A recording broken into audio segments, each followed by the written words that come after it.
আসসালামু আলাইকুম রহমতুল্লাহ। কেমন আছেন বন্ধুরা সবাই? আশা করি সবাই ভালো আছেন। তো বন্ধুরা, আজকে আমরা একটি খুবই গুরুত্বপূর্ণ এবং সুন্দর একটি প্রপার্টি নিয়ে আলোচনা করব। সেই প্রপার্টিটির নাম হচ্ছে ট্রান্সফর্ম।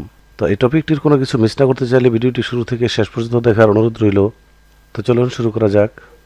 ট্রান্সফর্ম হচ্ছে CSS3 প্রপার্টি। ট্রান্সফর্ম শব্দের অর্থ হচ্ছে রূপান্তর, রূপান্তর করা বা কোনো কিছুর আকার পরিবর্তন করা। ট্রান্সফর্ম প্রপার্টি ব্যবহার করে সিএসএসে সুন্দর সুন্দর ইফেক্ট তৈরি করা যায়। তো চলুন আমরা দেখি কি কি ইফেক্ট তৈরি করা যায়। প্রথমে ডিরেক্টরি ওপেন করি।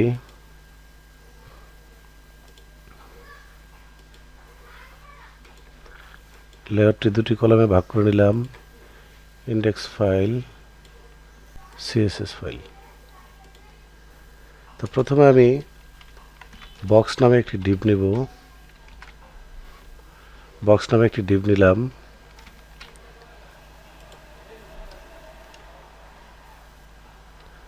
এবার সিএসএস দিয়ে বক্স ডিভকে একটু সাজাবো।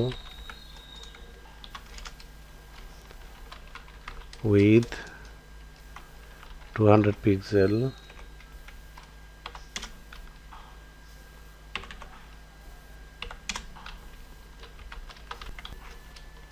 height 200 pixel,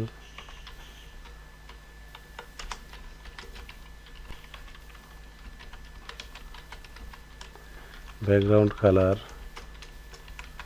red. এবার মার্জিন দেব।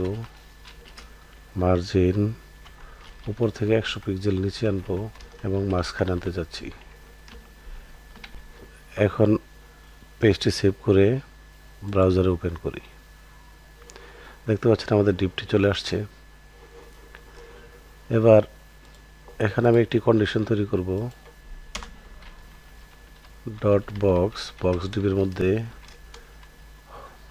Colon hover. আমরা হোভার কন্ডিশনটির সাথে আগেই পরিচিত হয়েছি। তো এখানে আমি ট্রান্সফর্ম প্রপার্টি ব্যবহার করব।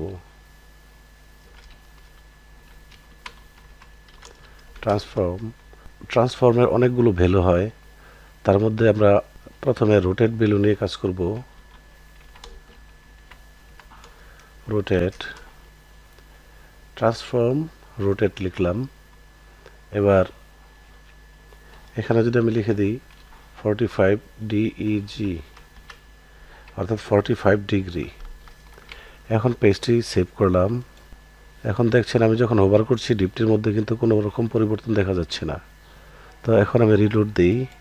এখন যদি আমি হোভার করি, দেখতে পাচ্ছেন এখন যদি আমি হোভার করি তাহলে ডিপটি 45 ডিগ্রি অ্যাঙ্গেলে ঘুরে যাচ্ছে। তো ডিপটি ঘুরছে, কিন্তু খুব দ্রুত ঘুরছে।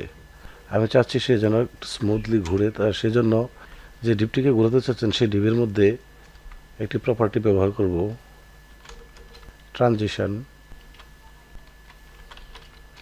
ট্রানজিশন 1s দেব। 1s অর্থ হচ্ছে 1 সেকেন্ড, অর্থাৎ তার ঘূর্ণন গতিটি সে 1 সেকেন্ডের মধ্যে সীমাবদ্ধ রাখবে।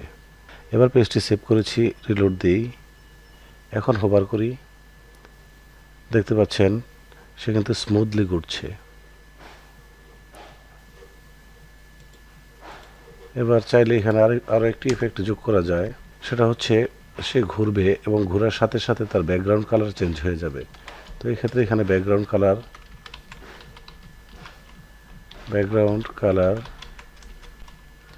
ব্ল্যাক ব্যবহার করি। এখানে ব্যাকগ্রাউন্ড কালার দিয়ে দিলাম এবং এইখানে আমরা 45 ডিগ্রির জায়গায় 360 ডিগ্রি দিয়ে দিই, তাহলে বুঝতে সুবিধা হবে। এবার পেজটি সেভ করলাম। এবার রিলোড দিই। এবার হোভার করি, দেখতে পাচ্ছেন বক্স টিপটি ঘুরছে, কিন্তু ঘোরার সাথে সাথে তার ব্যাকগ্রাউন্ড কালারটি ব্ল্যাক হয়ে যাচ্ছে, অর্থাৎ চেঞ্জ হয়ে যাচ্ছে। তো ট্রান্সফর্মের কাজ এগুলাই, অর্থাৎ রূপান্তর করা। তো ট্রান্সফর্ম প্রপার্টির অনেকগুলো ভ্যালু আছে। সবগুলো ভ্যালুর ব্যবহার একটি ক্লাসে আলোচনা করা সম্ভব নয়, তাহলে ভিডিওটি অনেক লম্বা হয়ে যাবে। তাই আমি চাচ্ছি ট্রান্সফর্ম প্রপার্টি নিয়ে আমি আরও কয়েকটি ভিডিও তৈরি করব, যেন আপনারা ভালোভাবে এই প্রপার্টিটি বুঝতে এবং শিখতে পারেন। আজকে এ পর্যন্তই। তাহলে দেখা হচ্ছে ট্রান্সফর্ম ট্রান্সফর্ম প্রপার্টি দ্বিতীয় পর্বে। সে পর্যন্ত সবাই ভালো থাকবেন, সুস্থ থাকবেন। আল্লাহ হাফেজ।